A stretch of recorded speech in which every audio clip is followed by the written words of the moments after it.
And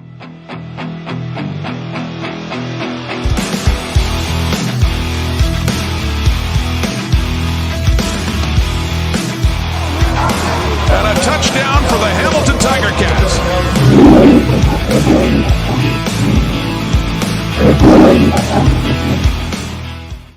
Hey all, Rick here from Hamilton Sports Central. We have some big news coming today. We are going to look at the CFL new rule changes. There's 6 of them, 3 per year. Then we are going to take a look at what Nathan Rourke had to say. We are going to take a look at what Adam Bighill had to say. Stavros Katsatonis for the Ticats, what he had to say. Brandon Banks, Troy Atwood, and then there's a couple of people, media people, that are going to take a look at. And then there's some things I got to say that I got to get off my chest at the end of the video. But with that said, let's take a look. For generations, the Canadian Football League has thrilled fans with its speed, skill, and pace of play. It is a game built on tradition, yet never afraid to evolve. Now, the CFL is taking the next step in its evolution, a series of bold strategic changes designed to elevate the action, enhance the viewer experience, and position the league for the future. These updates will create... I'm just going to go back here. So next year we will see the modified of the Rouge, which is the single point if you miss the field goal, or if you get tackled in the end zone, or goes outside of the end zone. The automatic play clock, team benches. Usually benches currently this year are both on the same side. Next year they're going to be on opposite sides. Goalposts will go from here to the back of the end. We're going to have shorter end zones and shorter field, but it will go into more detail. For the future, these updates will create more highlight-worthy plays, improve sightlines, and deliver more entertainment. Change 1, goalposts and field size. The goalposts will shift from the front of the end zones near the goal line to the back of the end zones. Repositioning the goalposts removes an obstruction for the players and for the in-stadium and broadcast viewers. This change allows quarterbacks to use the entire end zone to their advantage. Historically, the placement of the goalposts has largely removed the middle of the end zone for quarterbacks. By shifting the goalposts, offenses will have the entire end zone to work with unobstructed. This will also remove the goalposts as an obstacle for teams operating deep in their own territory, or for defensive players covering receivers in the end zone. With the goalposts shifting to the back of the end zones themselves will be shortened from 20 yards to 15 yards. This will help mitigate the impact on field goal kicking, while still delivering a larger end zone than other forms of football. In addition to the reduced size of the end zones, the field will be condensed to 100 yards. This means that offenses will be starting drives 10 yards closer to their opponent's end zone and only 5 yards further from a field goal, despite the shifted goalposts. Team decision-making on third down is heavily influenced by field position. Typically, third down decisions are mostly scrutinized between midfield and the opposing 40-yard line. By reducing the overall field length to 100 yards and pushing the goalposts to the back of the end zone, this decision zone expands, encouraging more aggressive third down attempts as teams push for touchdowns, creating higher stakes plays that add decisive, entertaining moments to the game.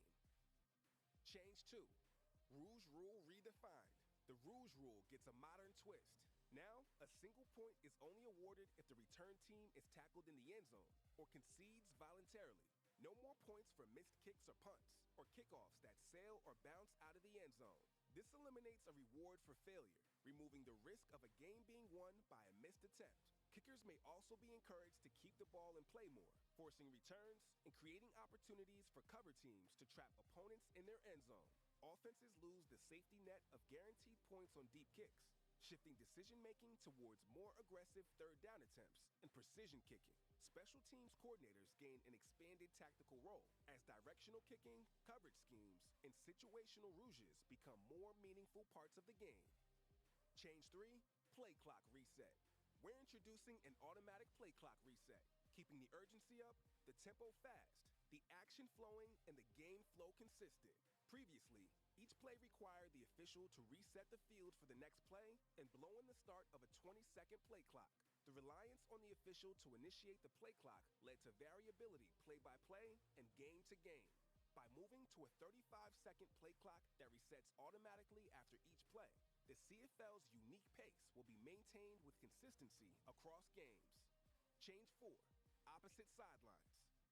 Teams will now occupy opposite sidelines in every stadium.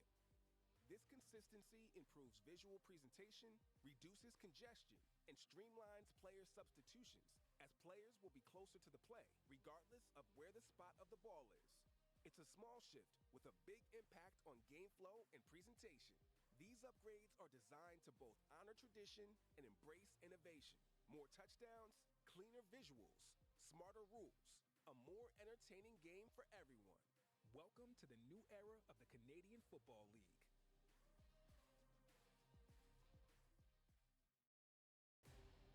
Okay, so now we are going to see what Nathan Rourke had to say. Changes are garbage. It's garbage. I, as many people did, fans and people who play in this league, grew up watching the CFL and loving the game. I grew up in Ontario, played Canadian football rules all my life.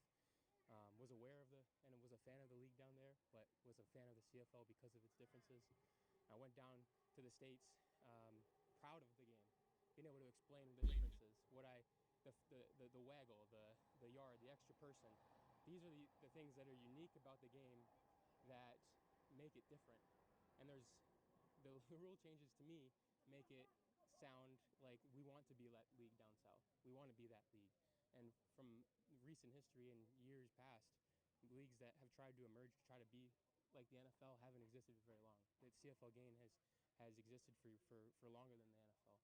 And there's a reason for that. It's unique. The fans love it. I grew up loving this game. And they're changing that. They're getting rid of a lot of things. The worst part I think about it, honestly, is the fact that the people who play football, who have the football knowledge, were not consulted about this. The players weren't consulted, the coaches, management, nobody was consulted. This was done on their own accord.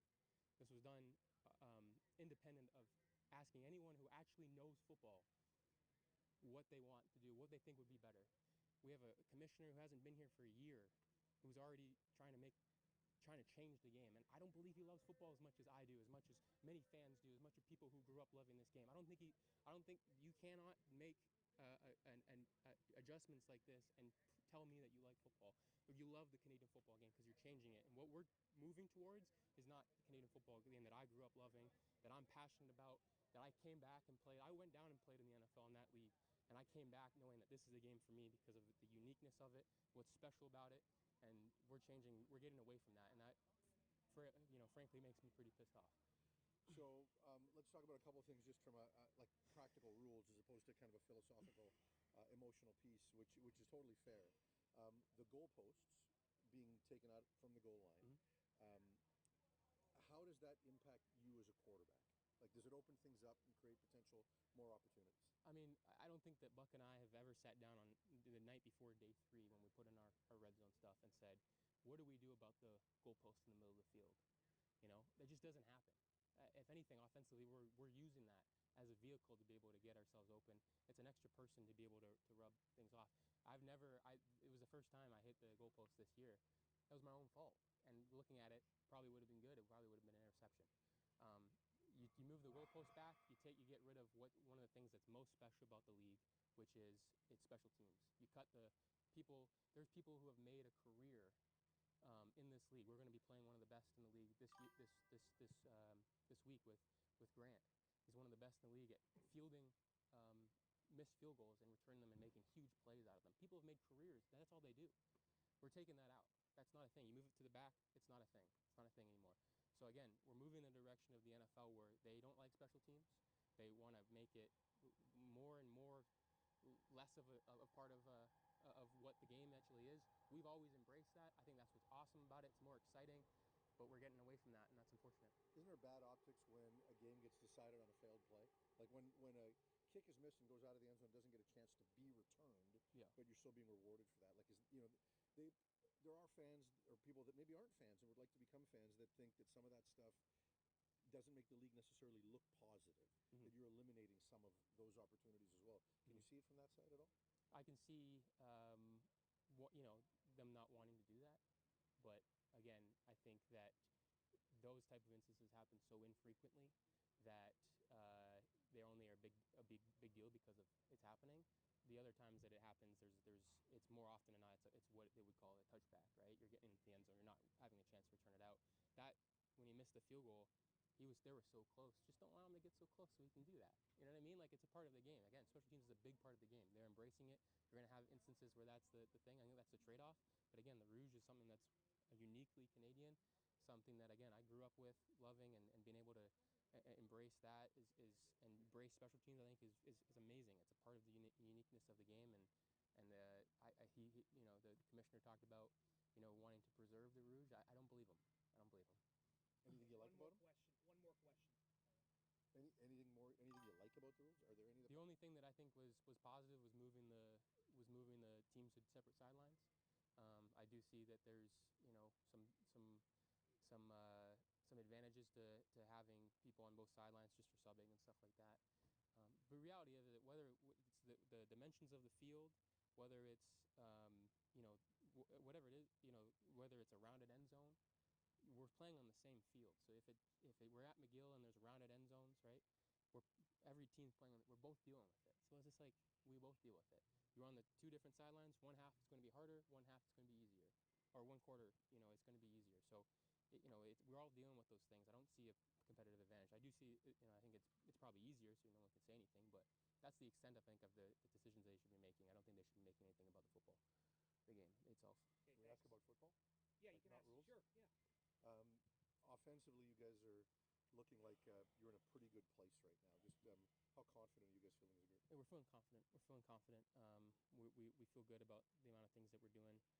Just another thing to say, I think that it's clear to me that the revenue is up in the league, the viewership is up in the league, and scoring is higher than it ever has been, and it's higher than it's been in the states in the league down south. So I don't know what data we're looking at where we have to say we have to make this more exciting, we have to make more scoring, give some more scoring operations. I'm an offensive player. We don't need any more advantages. It's hard enough for the defense as it is, and like we said, we're scoring a lot of points right now. It's not in spite of the rules; it's because of them. I don't know what we're doing.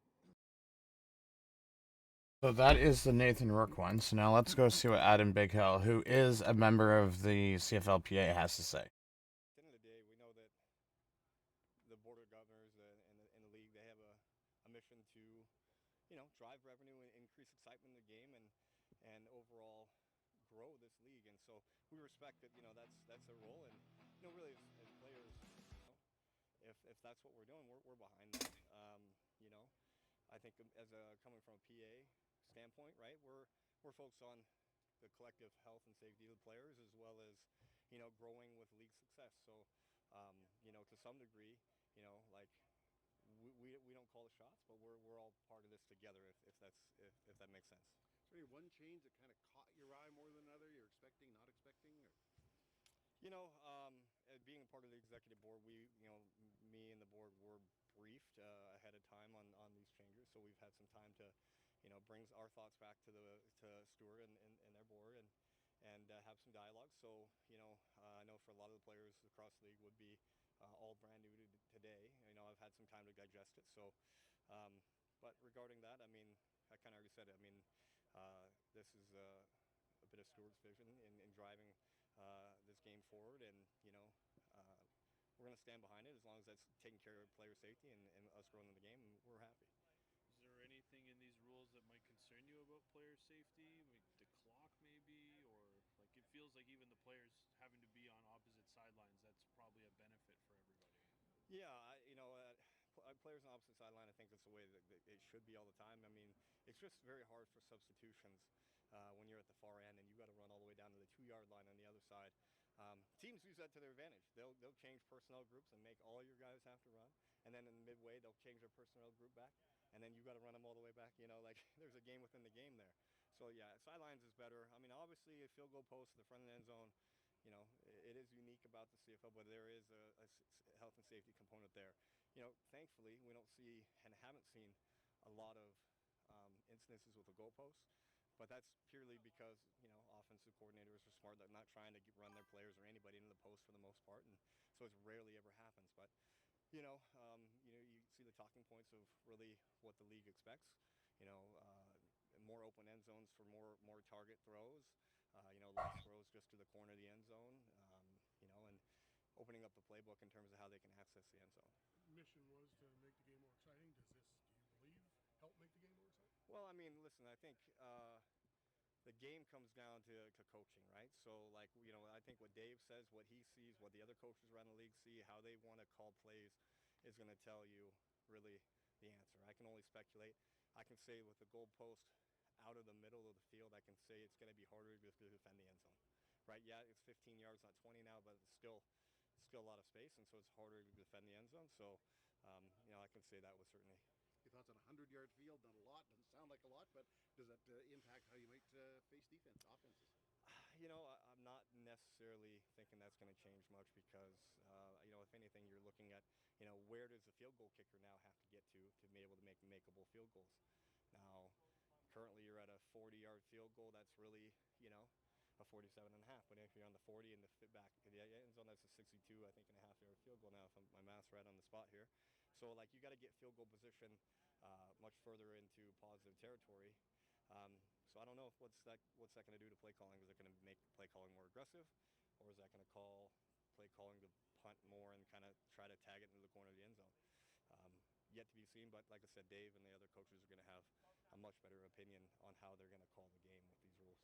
One of the things they talked about was creating 10% more touchdowns, more offense, more exciting. As a defensive guy, how does that make you feel when you hear the game's getting more exciting by bringing in more touchdowns? Well, let me tell you this. I've been on rules committee now, I think, for 4 years, and the number one mandate we hear is we want to, we're looking to score more touchdowns, and I'm the guy over here, guys, I play defense, hey, I play defense. But listen, I get it. Scoring is exciting, but from a defensively, it has gotten harder to play defense with how you have to, more or less look after taking care of offensive players. I think defense is exciting from the physical nature of opposing your will on offenses and making your presence known. So as long as we can still do that, I think, we can still, be known for defense. But, this league is very unique in the way it's played, the motion and the creativity. It's exciting. It leads to more scoring. I think, Kenny Lawler going up in double coverage and catching the ball is freaking awesome.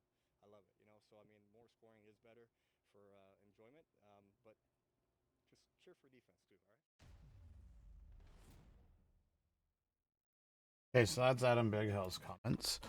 Now we are going to take a look at Stavros. So he's basically saying the average kick going 64 yards and the average return being about 22 yards. That currently puts an average start at 38.70 yards to go. With the new rules, the same average kick would go to the 6 and return to the 28 with 70 yards to go. And then he goes, that keeps it pretty consistent for defensive drive starts, so I don't mind that. It says here, I do hope that the post field go drive starts and kicks that don't concede in the end zone are being moved back to the 30 to keep the same 70-yard distance for the offensive drive starts and not at or currently at the 40. And then there was this one. He goes off and says, really excited for the new changes in this year to come. Most scared thing about this is the game is to make it unique. Are the ratios, the 12 players, the waggle, the halo, the width of the field, how teams strategize for the Rouge play in the future is going to be intriguing. Red zones will be filled with more passing plays especially in the MOF now that the posts are moved back. More opportunities for big plays. No more getting picked by the post. No more hiding behind the goalpost. For those peaky safeties out there, with him making a laughing emoji. Putting teams on the opposite side just makes sense of having to run 60 yards on the field for personnel change. Too many times are there avoid players altercations that happen from running near the opponent's bench. What do you think about these? Then Nelson Hatchowich said, worried about losing the field goal return. There have been 3 field goal touchdowns this season. There's been 359 attempts. This is a 0.83% of missed field goals going back for touchdowns. Only 9% of field goal returns have gone for a touchdown. It is exciting, sure, but does it happen often? No. And then he goes off to say that there's been 6,737 offensive plays this year. 359 have been field goal attempts. 5.32% plays are field goal attempts. 53 field goals have been missed. 0.78% 23 returned for 0.23%. And then he goes off to say 3 have gone for touchdowns, 0.044% of total plays. This season, regardless of the average field position, included the 3 touchdowns is the 34.5, and the honest return number is likely includes the end zone. The average this season excluding touchdown returns, including end zone depth, is 34.5%. The excitement of the possibility of maybe it happens is fun, but the likelihood is not. Only 41% of field goals have been brought out. The other 59% single point.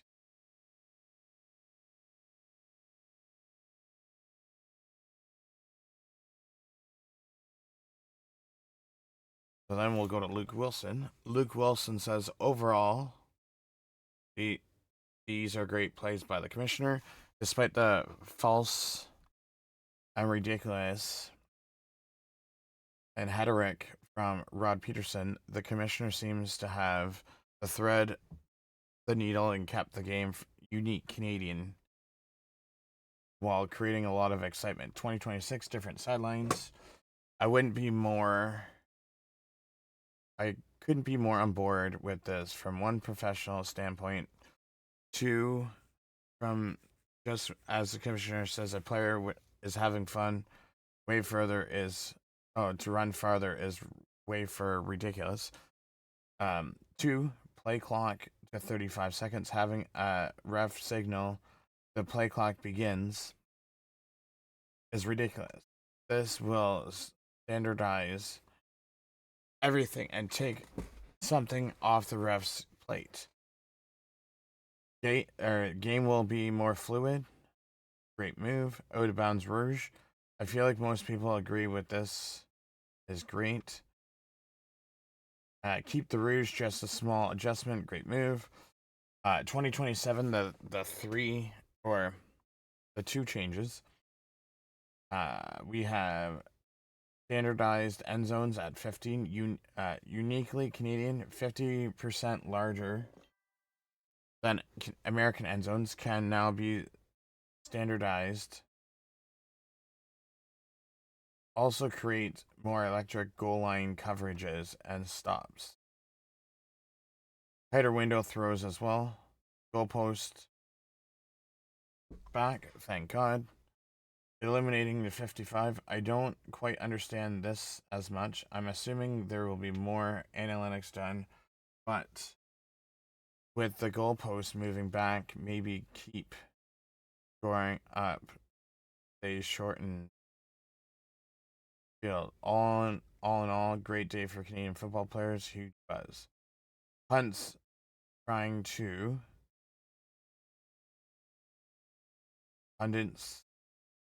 to lead people to believe 4 downs was coming or ratio limited is shameful stuff. Then we have John Hodge saying that Blue Bombers president Wade Miller calls CFL changes positive step, insists they won't impact the Bison, because Bisons pretty much play at the same stadium as Blue Bombers. Craig Reynolds for the Stamps say good thing for the fans. We have the Rough Rider CEO reacts to the changes coming to 2027. Mike Hogan wrote this article, and I just wanted to skip down to this part where it says, Michael Pinball Clemens has been around the league since first coming to Canada in 1989 as a player, then staying in the organization as a head coach, executive, and now GM. Not surprisingly, preposterously positive, Clemens is excited about Monday's news. When speaking with Argonauts.ca immediately after the announcement, he admitted that he still hadn't had time to put all the pieces of the puzzle together, but is always on board when trying to make the CFL product better. You're always good enough, but your best should get better, said Clemens. These changes designed to make us better. That's it. That's what I'm excited about, to think that our game and how awesome it is. Now there's a chance that we can make it better, and I'll be watching. So that is that.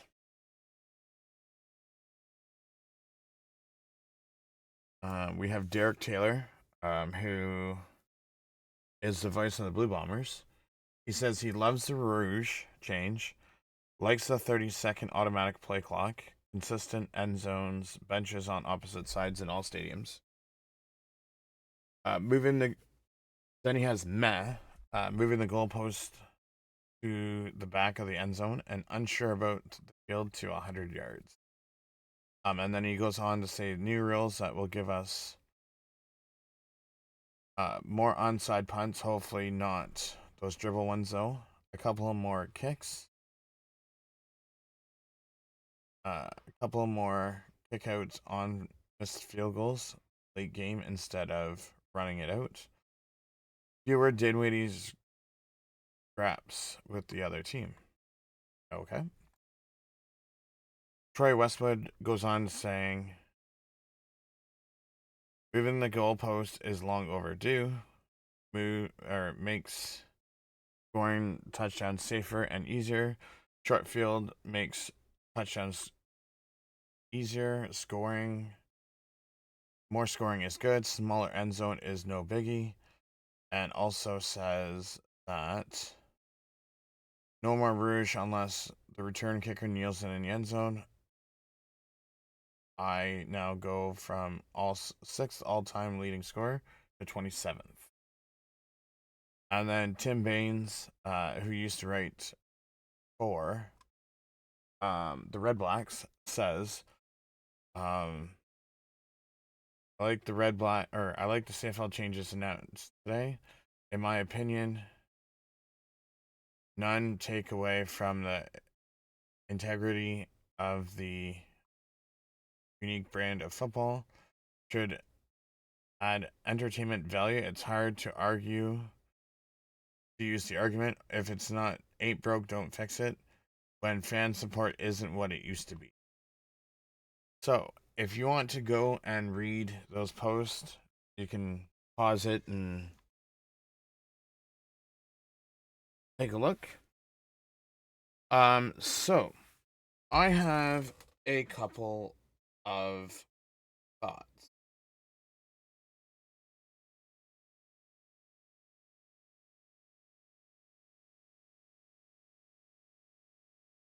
I wanted to say.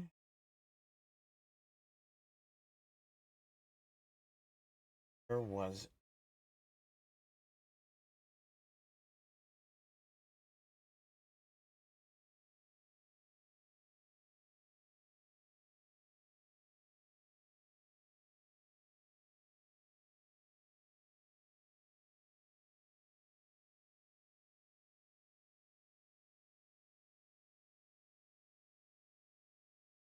Okay.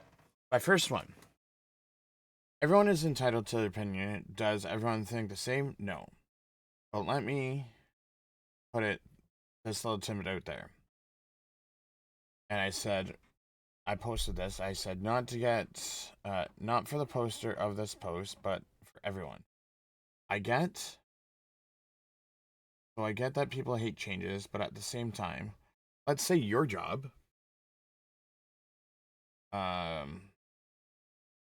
made changes to your job that you didn't like, but we know that happens. Are you going to boycott your job because you don't like what your job did? No, you would stay with that job. Same with these players. People are like, "Oh, should boycott." Did you ever think that families have bills or pay family to look after? So other people use to get away from or use the CFL to get away from life.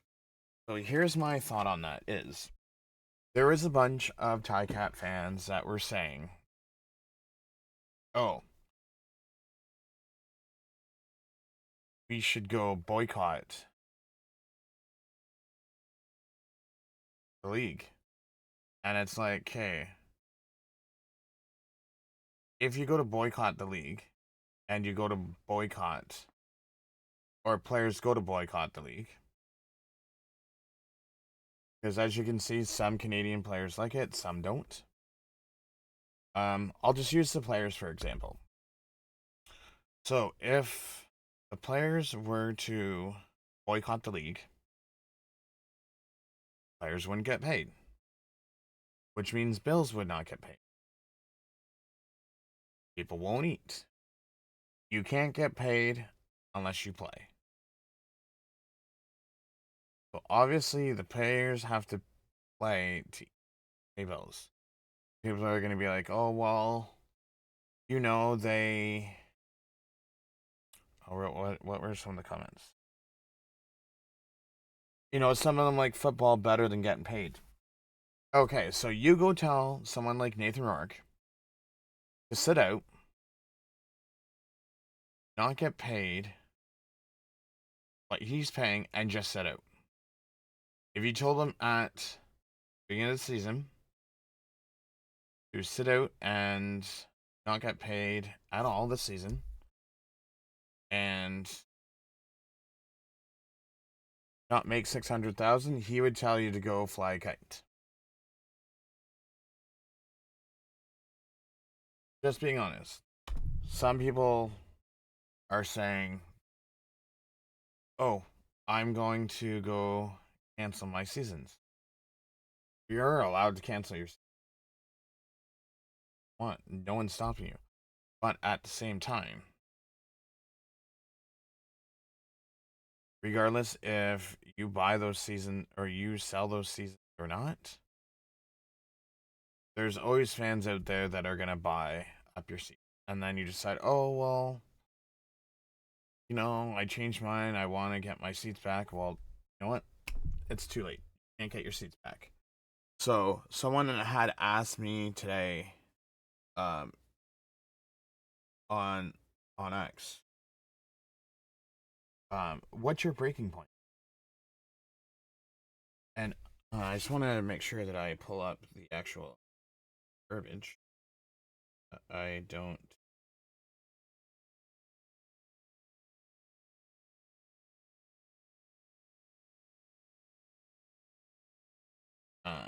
Pull that. But before I do, I just want to read this comment. It says, "If the goal is to get people in the stadium, listen to the people. to go to every game. That these changes are pushing away maybe wise. If people are kicking down the doors to attend games, such as stakeholders canceling them, why doesn't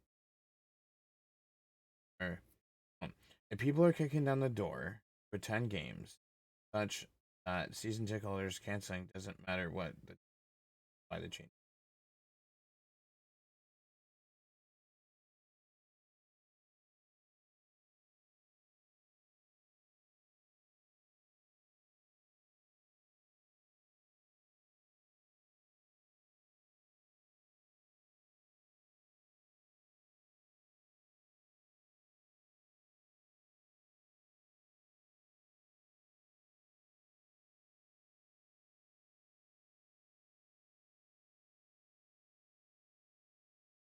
So then it said,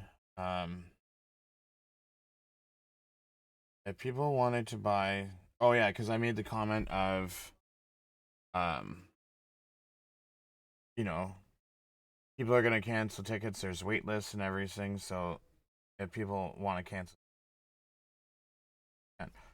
I said, if people are bitching about the attendance in some stadiums, you cancel your season. I have been to one part of the. That means that because some stadiums, I'm not saying all, some stadiums are having a hard time getting attendance. So you canceling your seasons, are you now part of the problem, or are you going to be part of the solution? Then the comment was, that's true, but I think it's less the league off the hook, making bad decisions just to tell the fans that have been loyal to this for so long that they have to just suck it up and live with a bad decision league, and they don't say they're the problem. Like us, there is no red line for me. Like you said, is there no change that the league can make that would make you cancel your seasons? And I said, I mean, I'm gonna support the team whatsoever. The only way that I wouldn't is if they moved, or if the team had folded, or the league had folded. I'm always gonna support the team, no matter what. Then the one person said, well, what if they increase the prices by 100%? I find it hard that you have no red line at all. Everyone does. It's just a matter of where that red line exists for you. Other people have theirs, and others for the excitement of a missed field goal return and the uniqueness of our game was it. So here's the thing for me. Do I have a breaking point? Yes. Will the team in the league hit my breaking point? No.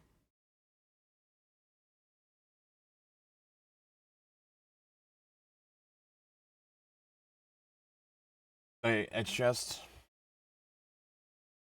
you can't please everyone in this world, no matter what it is. If I only remembered that quote from earlier.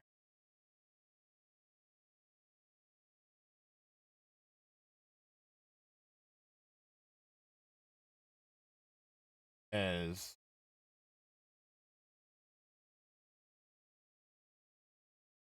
what I was just had a brain fart.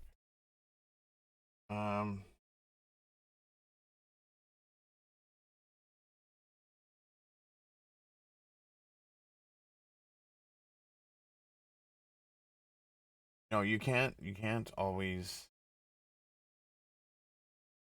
make can't always make changes, that will please everyone. Oh, that's what it was. It was Dave Naylor. Dave Naylor that said it. I think it was either him or Farhan. Let's see if I can find.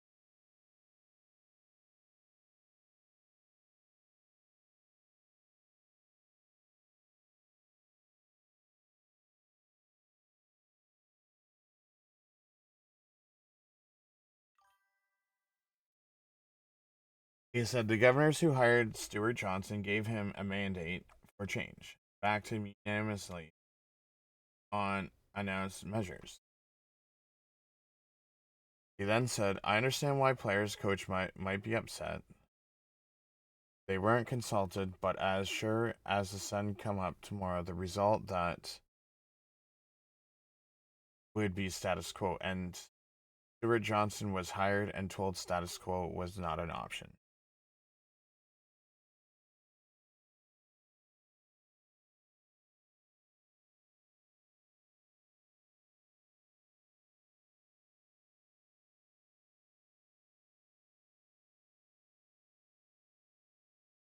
Question number 2, because if they consult players, coaches, they would have landed on status quo and the governors hired told them status quo is not an option.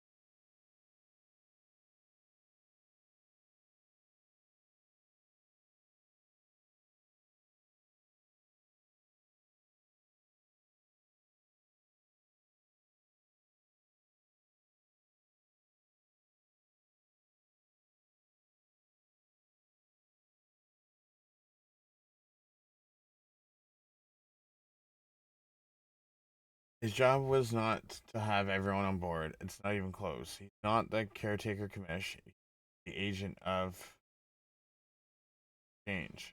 That's the governors wanted, and that's what they got.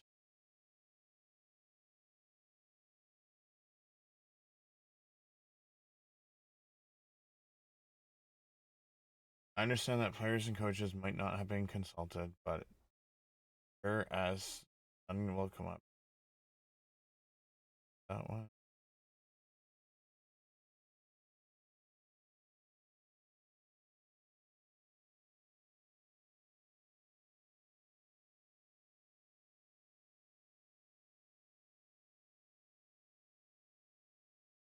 Okay, I'm gonna leave things there. It's been a nice 42-minute discussion, but we will leave things there. Do appreciate everyone for stopping by and checking out news.